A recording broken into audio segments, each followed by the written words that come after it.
जीवन देवता की साधना आराधना डे 4 त्रिविध भाव बंधन एवं उनसे मुक्ति।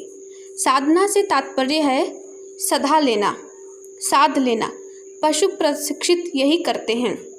अनगढ़ एवं उच्छृंखल पशुओं को वे एक रीति नीति सिखाते हैं, उनको अभ्यस्त बनाते हैं और उस स्थिति तक पहुंचाते हैं जिसमें उस असंस्कृत प्राणी को उपयोगी समझा जा सके, उसके बढ़े हुए स्तर का मूल्यांकन हो सके, पालने वाला अपने को लाभान्वित हुआ देख सके, सिखाने वाला भी अपने प्रयास की सार्थकता देखते हुए प्रसन्न हो सके। देखा यह जाता है कि भक्त भगवान को साधता है, उसको मूर्ख समझते हुए उसकी गलतियां निकालता है, तरह तरह के उलाहने देता है, साथ ही गिड़गिड़ाकर नाक रगड़कर अपना अनुचित उल्लू सीधा करने के लिए जाल जंजाल बुनता है, प्रशंसा के पुल बांधता है, छिटपुट भेंट चढ़ाकर उसे फुसलाने का प्रयत्न करता है। समझा जाता है कि सामान्य लोगों से व्यावहारिक जगत में आदान प्रदान के आधार पर ही लेन देन चलता है, पर ईश्वर या देवता ऐसे हैं जिन्हें वाणी की वाचालता तथा शारीरिक मानसिक उचक मचक करने भर से वशवर्ती नहीं किया जा सकता। यह दार्शनिक भूल मनुष्य को एक प्रकार से छिपा हुआ नास्तिक बना देती है। प्रकट नास्तिक वे हैं जो प्रत्यक्षवाद के आधार पर ईश्वर की सत्ता स्पष्ट दृष्टिगोचर न होने पर उसकी मान्यता से इनकार कर देते हैं। दूसरे छिपे नास्तिक वे हैं जो उससे पक्षपात की मुफ्त में लंबी चौड़ी मनोकामनाओं की पूर्ति चाहते रहते हैं। मनुष्य विधि व्यवस्था को तोड़ता छोड़ता रहता है, पर ईश्वर के लिए यह संभव नहीं कि अपनी बनाई कर्मफल व्यवस्था का उल्लंघन करे या दूसरों को ऐसा करने के लिए उत्साहित करे। तथा कथित भक्त लोग ऐसी ही आशाएं किया करते हैं, अंततः उन्हें निराशा ही होना पड़ता है।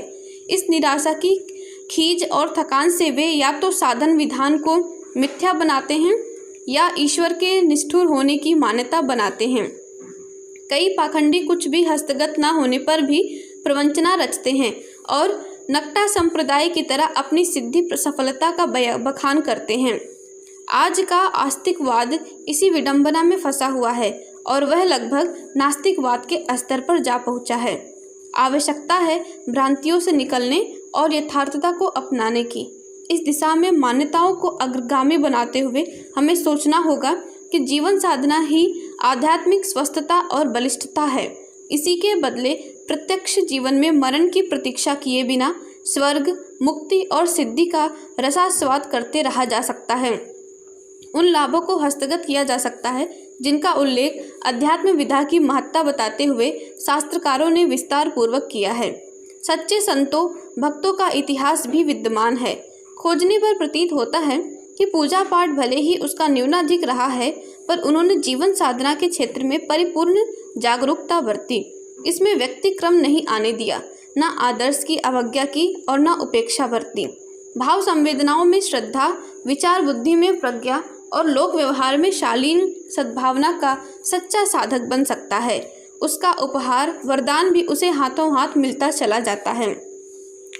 ऋषियों, मनीषियों, संत सुधारकों और वातावरण में ऊर्जा उभार देने वाले महामानवों की अनेकानेक साक्षियाँ विश्व इतिहास में भरी पड़ी हैं। इनमें से प्रत्येक को हर कसौटी पर जांच परख कर देखा जा सकता है कि उनमें से हर एक को अपना व्यक्तित्व उत्कृष्टता की कसौटी पर खरा सिद्ध करना पड़ा है। इससे कम में किसी को भी न आत्मा की प्राप्ति हो सकी, न परमात्मा की, न ऐसों का लोक बना और न परलोक। पूजा को श्रृंगार माना जा रहा है, स्वास्थ्य वास्तविक सुंदरता है। ऊपर से स्वस्थ व्यक्ति को सामग्री से सजाया भी जा सकता है, इसे सोने में सुगंध का संयोग बन पड़ना माना जा सकता है। जीवन साधना समग्र स्वास्थ्य बनाने जैसी विधा है। उसके ऊपर पूजा पाठ का श्रृंगार सजाया जाए तो शोभा और भी अधिक बढ़ेगी। इसमें सुरुचि तो है, किंतु यह नहीं माना जाना चाहिए कि मात्र श्रृंगार साधनों से के सहारे किसी जीर्ण जंजर, रुग्ण या मृत शरीर को सुंदर बना दिया जाए तो प्रयोजन सध सकता है। इससे तो उल्टा उपहास ही बढ़ता है। इसके विपरीत यदि कोई हृष्ट पुष्ट पहलवान अखाड़े में उतरता है तो भी उसकी शोभा बढ़ जाती है। ठीक इसी प्रकार जीवन को सुसंस्कृत बना लेने वाले यदि पूजा अर्चना के लिए कम समय निकाल पाते हैं तो भी काम चल जाता है। अध्यात्म विज्ञान के साधकों को अपने दृष्टिकोण में मौलिक परिवर्तन करना पड़ता है। उन्हें सोचना होता है कि मानव जीवन की बहुमूल्य धरोहर का इस प्रकार उपयोग करना है जिससे शरीर का निर्वाह, लोक व्यवहार भी चलता रहे, पर साथ ही आत्मिक अपूर्णता को पूरी करने का चरम लक्ष्य भी प्राप्त हो सके। ईश्वर के दरबार में पहुंचकर सीना तान कर यह कहा जा सके कि जो अमानत जिस प्रयोजन के लिए सौंपी गई थी उसे उसी हेतु सही रूप में प्रयुक्त किया गया। इस मार्ग में सबसे बड़ी रुकावटें 3 हैं। इन्हीं को रावण, कुंभकर्ण, मेघनाद कहा गया है। यह देवी भागवत के महिषासुर, मधुकैटभ, रक्तबीज हैं। ये प्रायः साथ लगे रहते हैं और पीछा नहीं छोड़ते। इन्हीं के कारण मनुष्य पतन और पराभव के गर्त में जा गिरता है, पशु, प्रेत और पिशाच की जिंदगी जीता है। नर वानर और नर पामर के रूप में इन्हीं के चंगुल में फंसे हुए लोगों को देखा जाता है। ये 3 हैं, लोभ, मोह एवं अहंकार। वासना, तृष्णा और कुत्सा इन्हीं के कारण उत्पन्न होती है। लोक विजय के लिए सादा जीवन, उच्च विचार का सिद्धांत अपनाना पड़ता है। औसत नागरिक स्तर के निर्वाह में संतोष करना पड़ता है। ईमानदारी और परिश्रम की कमाई पर निर्भर रहना पड़ता है।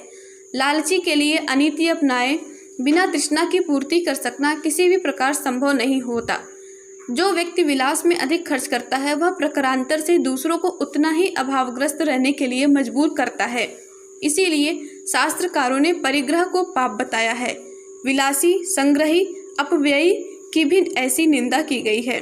अधिक कमाया जा सकता है पर उसमें से निजी निर्वाह में सीमित व्यय करके शेष बचत या गिरोह को उठाने, ऊँटों को उछालने और सत्प्रवृत्तियों के संवर्धन में लगाया जाना चाहिए। राजा जनक जैसे उदाहरणों की कमी नहीं। मितव्ययी अनेक दुर्व्यसनों और अनाचारों से बचता है। ऐसी उसे सताती नहीं जिसके लिए अनाचार पर उतारू होना पड़े।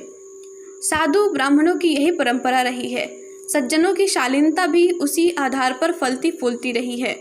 जीवन साधना के उस प्रथम अवरोध लोभ को नियंत्रित करने वाला दृष्टिकोण हर जीवन साधना के लिए के साधक को अपनाना ही चाहिए। दूसरा, मोह। मोह वस्तुओं से भी होता है और व्यक्तियों से भी। छोटे दायरे में आत्मीयता सीमाबद्ध करना ही मोह है। उसके रहते हृदय की विशालता चरितार्थ ही नहीं होती। अपना शरीर और परिवार ही सब कुछ दिखाई पड़ता है। उन्हीं के लिए मरने खपने के कुचक्र में फंसे रहना पड़ता है। आत्मवत् सर्वभूतेषु और वसुधैव कुटुंबकम के 2 आत्मवादी सिद्धांत हैं। इनमें से एक को भी मोहग्रस्त कार्यान्वित नहीं कर सकता। इसलिए अपने में सबको और सब में अपने को देखने की दृष्टि विकसित करना जीवन साधना के लिए आवश्यक माना गया है। परिवार छोटे से छोटा रखा जाए, पूर्ववर्ती अभिभावकों, बड़ों और आश्रितों के ऋणों को चुकाने की ही व्यवस्था नहीं बन पाती तो नए अतिथियों को क्यों न्योता बुलाया जाए। समय की विषमता को देखते हुए परिवार का भार बढ़ाना परले सिरे की भूल है। समान विचारों और साथी सहयोगी मिले तो विवाह करने में हर्ज नहीं, पर वह एक दूसरे की सहायता सेवा करते हुए प्रगति पथ पर अग्रसर होने के लिए ही किया जाना चाहिए। परिवार को स्वावलंबी और सुसंस्कारी बनाना पर्याप्त है।